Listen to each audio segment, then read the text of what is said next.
Pokażę Wam, jak wymienić żarówkę do świateł jazdy dziennej w Skodzie. Pierwszą czynnością jest ściągnięcie kapturka,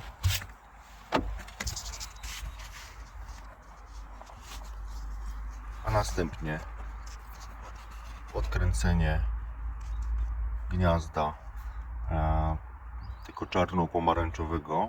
Odkręcamy przeciwnie do wskazówek zegara.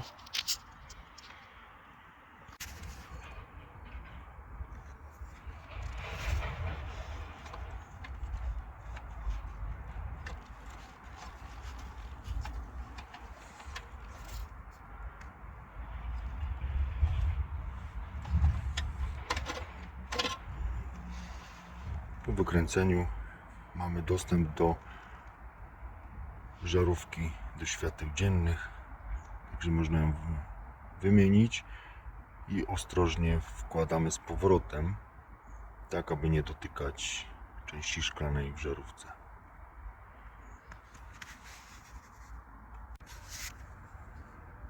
Dokręcamy ją tak samo jak odkręcaliśmy. Powinna być w pionowym położeniu.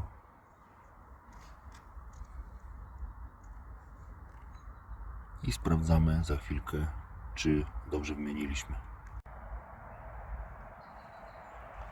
Żarówka do jazdy dziennej została wymieniona sprawnie, dobrze, wszystko działa. Dziękuję.